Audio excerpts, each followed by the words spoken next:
Well, I brought along a few extras so that we can pass around and you can kind of enjoy today.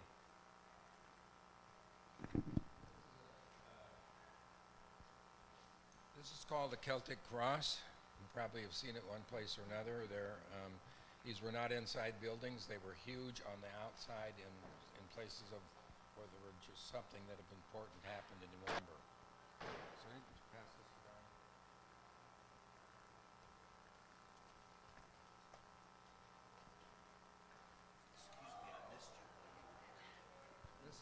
This one is self-explanatory. All you need to do is read the back. We'll take this one.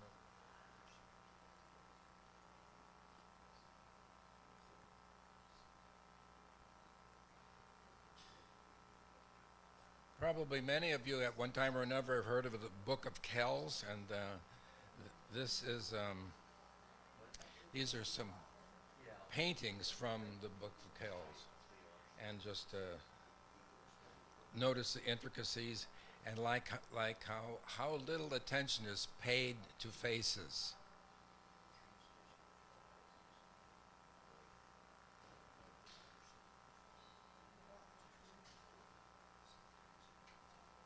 So in 1997, I took a sabbatical with my wife Sally. We went to Harden, which is a small town in Wales, to stay in a place called St. Daniel's. It was originally the home and personal library of William Gladstone. And now it is a strange building in that it is a residential library. You go and you stay in this library for a period of time. And if there may be a project you're working on or something like that, or in the case of us going there, that allowed other folks to join us, and we can join them in for something of study. And so that's how we decided we were going to try and study Celtic spirituality out of the clear blue. So now it's still a residential library. It's changed its name. It's not St. Daniel's anymore. It's the Gladstone Library, but you can still go stay in the Gladstone Library if you like living among books for a while. Well, as I noted last week,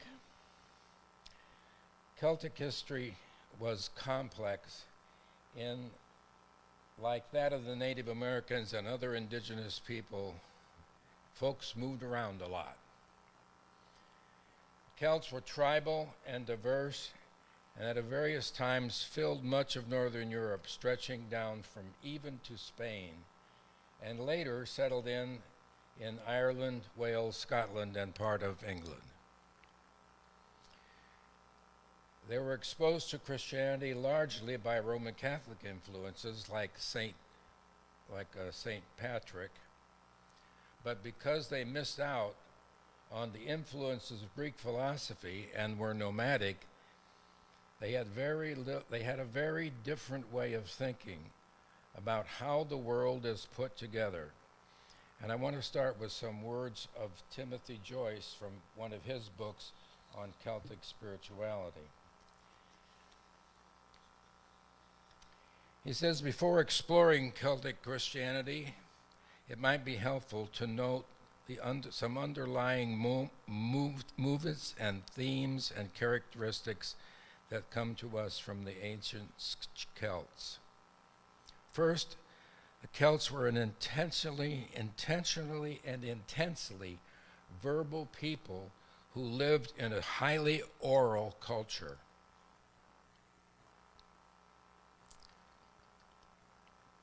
Second, well, I should say a little more about that.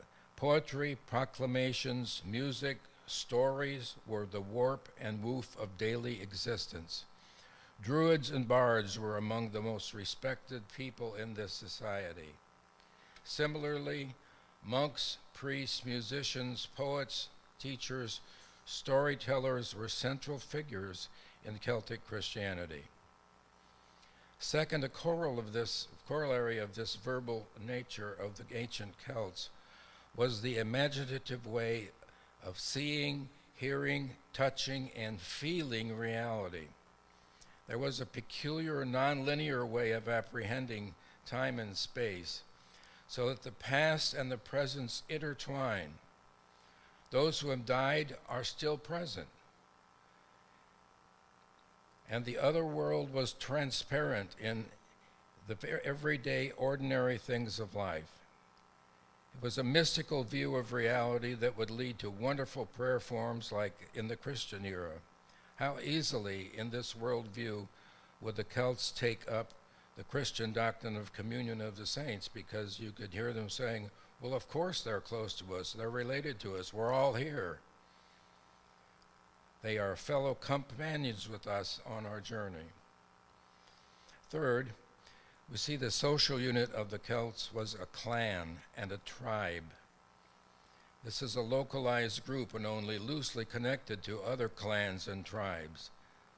This proved to be both of strength and a weakness, as it led to local responsibility for the self-development of the people and emergence of local authority, the choosing of the kings, and discernment of who would qualify as a druid or a bard. This also contributed to a strong communal sense of the Celtic Church. The weakness was the fighting and raiding between clans, constant infighting, the inability to unite for a common purpose or against a common enemy. Sadly, this weakness is pretty much what we have today. There was a fierceness and a passion of the fighting of their wars. Their heroes were easily applied for and transferred to Christ and the saints when the time to become,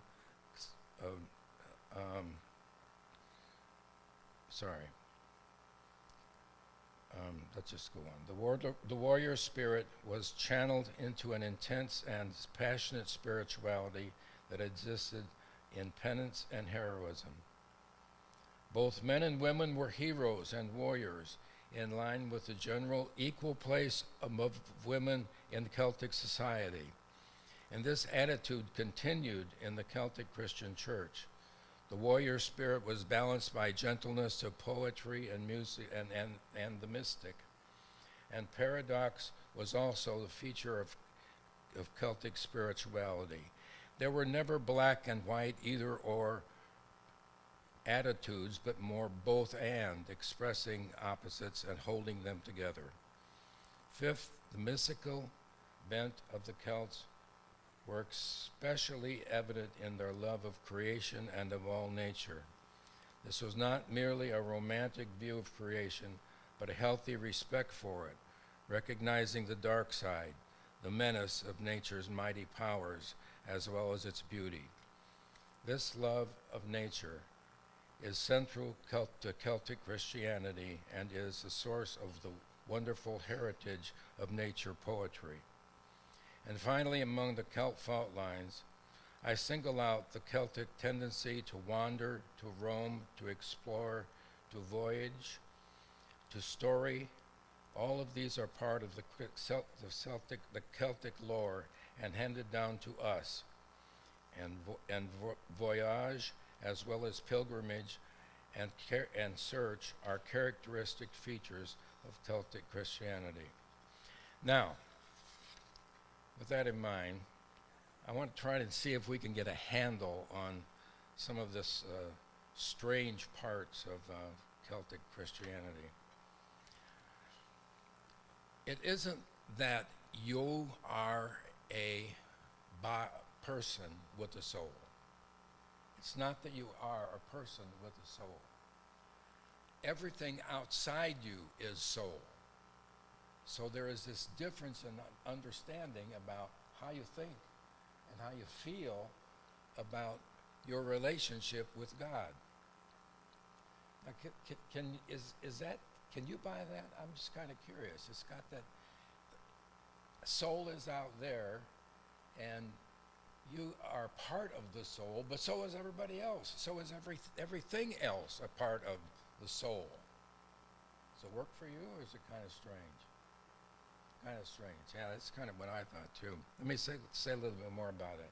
Your body is, in essence, a crowd of different members who work in harmony to make your belonging in the world possible. Now, think about that in relationship to how we're tending to view human bodies and the human experience. Our bodies are filled with filters that keep us going one way or another in different parts of, and it sounds a little bit like the soul thing. The soul is not simply within the body, hidden somewhere within its recesses. The truth is rather the converse. Your body is in the soul, and the soul suffuses you completely. Therefore, all around you there is a secret and a beautiful soul light, L-I-G-H-T. And it can, the recognitions, Therefore, all around you is a secret and beautiful light, and this recognition suggests a new art of prayer. Close your eyes, relax your body, imagine a light all around you, which is the light of your soul reflected in the other soul, the soul of everything. Then take your breath, draw in the light into your body, and bring it with your breath through every area of your physical body. Well, I don't know, that's kind of maybe, but it's just strange. At least it seems that way to me. One of the other things about the Celtic spirituality that's trying to make it a bit interesting is that if you're so concerned about the soul being out there in the world, you're going to have more respect for the world itself. And so theoretically, there's not a big jump to make between that and concern for the earth or concern for the environment or concern for... So back in the days of in the late 1990s, when people were for some reason getting involved in Celtic spirituality again, that was kind of natural. The same thing is true for the issue of women. Women among the Celts were just like men. They did not have any sense of superiority on either side. That's just kind of like it was, when we were talking about female rights and all that kind of stuff. And so maybe that had an influence as well. Who knows? But anyway, I got a handout. Hope you like handouts.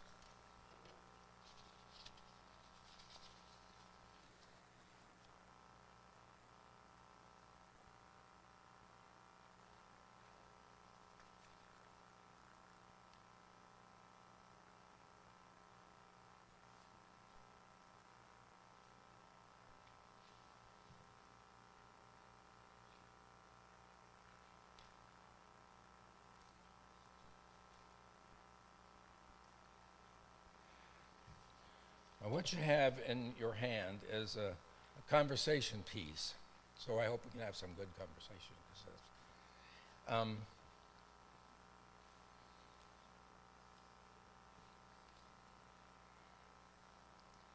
So we've been talking about the body and soul issue. The first thing, your body is in the soul, and the soul is the lifeblood of the earth.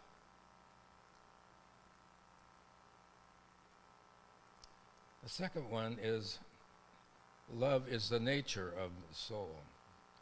But it's a particular kind of love. We have this problem in our translations of the New Testament. There are actually four Greek words that at the time that the New Testament was written for the word love. And we just kind of use the word love, and we think we know what it means. But there are actually four. I want to mention these four different understandings of love. One is sorge. It means family love, love within your family. Phileo comes Philadelphia, means brotherly love. Eros means romantic love. And agape, which is the word that most associated with the ethics of Jesus, is, you've heard this before, I think, agape, is to hold out for the best of life possible for every person. And that's the essence of what agape means. And when the Celts talked about the spirit of the soul, they're talking about agape. They're talking about love. And that love is the basis of the life in the soul. Agape, treating each other that way, hoping for the best for every person, and being willing, if you will, to lay down your life for whoever needs it, which is another part of the agape story. And Jesus' understanding of love, that's what it's about. Okay, the third one is worship is primarily listening. Being still, being quiet, be still and know that I am God. Anybody ever been to a Quaker meeting? Been to one? Oh. Yeah. I worked with a guy who was a ardent Quaker for one time, for a time, and he wrote a book about the Quaker meetings and how you basically just go in and sit down and you're quiet. And you wait until something comes about that stirs somebody in the group, and then that person reports it to everybody else. So you see how that understanding is so perhaps usable by somebody, and so this was part and parcel of worship for the Celts. This kind of quietness.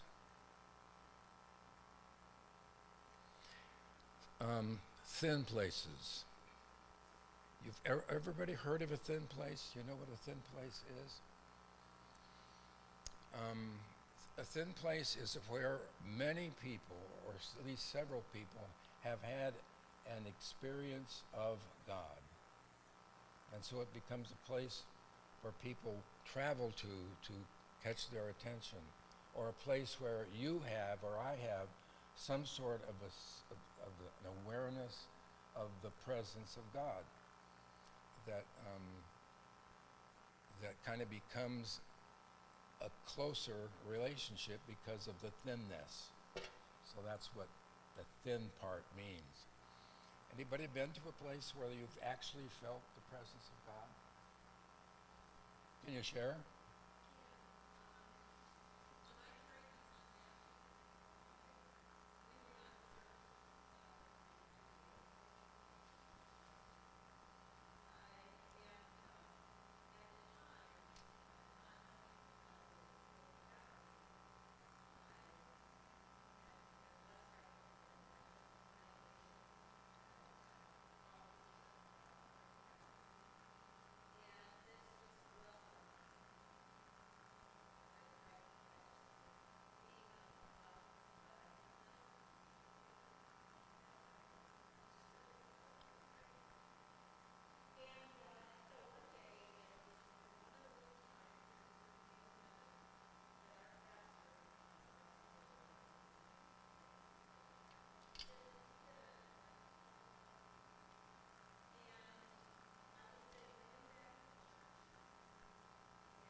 We've actually had, thank you very much, that's very exactly on target. We've actually had folks say that they have felt that way in this space from time to time. And I know a person who comes here to church every Sunday that he's available, and he looks at this window and he says, that touches me in that kind of way. Another woman who used to sit over in here, she's moved away several years now, said that she was having that kind of an experience personally on a Sunday morning, just feeling extra close and so forth. I have a couple. One of them went to a camping trip in the Yellowstone, and it was at Merced Lake, and my three brothers were with me, and we just happened after dinner one night to walk out and lay down on the grass on a grassy area of Merced and look up at the stars, and there were just so many. You know, we don't get to see stars in Indiana like that very often, but it was just absolutely overwhelming. We simply just fell silent. We didn't talk to each other. We just stood there and went. And another one is kind of different because it's not, anyway. A trip from Aldersgate here, we took to Israel one time, and we went to we went to a church called St. Anne's in Jerusalem. And the thing about St. Anne's is that the acoustics are so good that you have a minute reverb, and so it was just astounding to me, this reverberation of someone singing that just went on and on and on and on. It's kind of just, anybody else?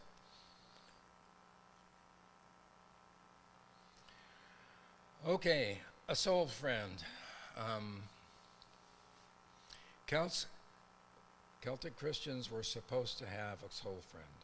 We were supposed to meet with that soul friend at least 3 times a year, and the radical nature of the soul friend was that anything was open for conversation, and you could share anything you wanted to about anything, including your smallest details of your life with your soul friend.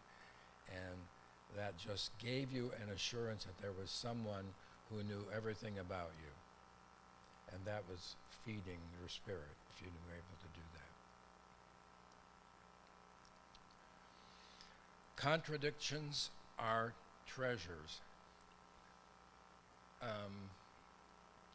Jesus was not a politician.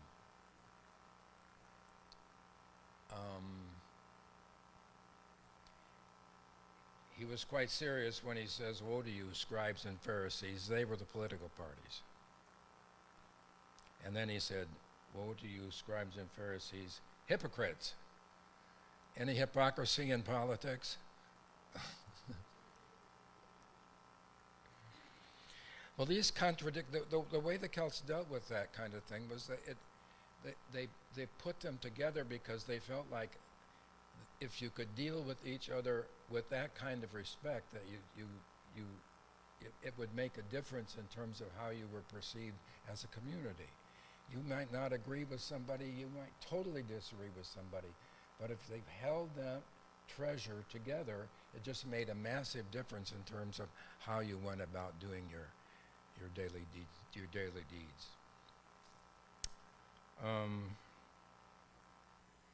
Women and men were equal. We noted that earlier. They had women warriors who were as good a shot with a bow and arrow as the men, and used them exactly that same way. So that's easy when we were talking about in the Methodist Church, when we were talking about ordaining women. It was so much easier to sell it to say the time has come for us to take this more seriously and go about the process. So I think I mentioned, our first woman was ordained in this annual conference in 1952, and more than half, this is just how things have changed, more than half of the district superintendents in the Indiana United Methodist denomination are women, more than half. So we didn't get that from the Celts, but the Celts had that same kind of an attitude. The Celts did, because of their wanderlust and their moving around all the time, and they were just like I mentioned before, like Native Americans, they didn't build churches. They moved around. And so that kind of leads a question we ended up with last week about, the extent to which we need churches for the spread of Christianity in our time. And we'll see. So next week, we're going to go just a little deeper on some of these, and then we're going to ask the question. There was this enthusiasm built up around the 1990s and the early 2000s for and about Celtic spirituality. It was just a thing to do among a lot of folks, and something happened. For some reason, it died, and so we're going to talk about that next week. What it was that changed the climate enough to make it entirely different. So, one more Celtic poem. This is called The Creation, and it's by a contemporary Celtic theologian named Ray Simpson. The Creation. Dear planet, the light of all light shine on you. The power of all power energize you. The love of all love win you. May you become aware that the eternal three caress without ceasing all forms, all realities, with graces, energies, and creative manifestations. May you be unhindered by human egotism, by consciousness of the one in three as they dawn upon you. May cooperation with the three develop upon you, and may you move forward into your divine destiny. See you next week. Yes.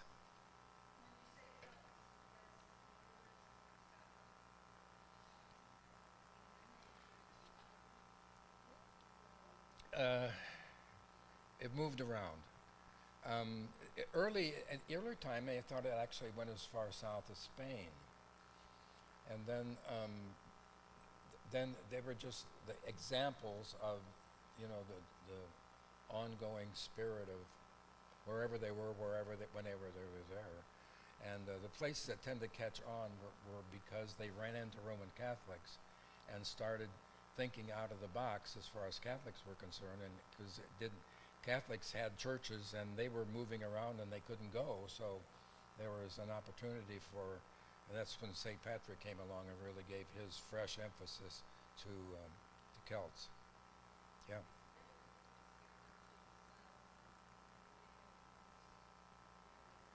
Yeah, the Roman Catholic Church was influenced as our Protestant churches, and our whole lives by the whole business of things not being linear.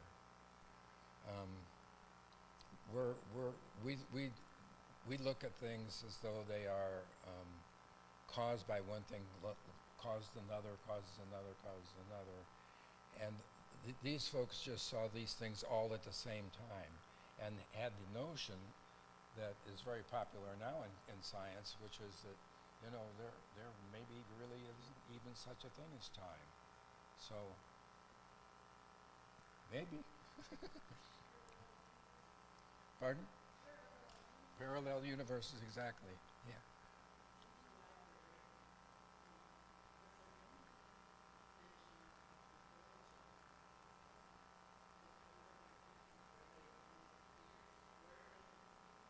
Yeah. We don't know. It's the same as with the American Indians. That's a good kind of a comparison between Celts and Native Americans because they moved around and they just yeah yeah yeah.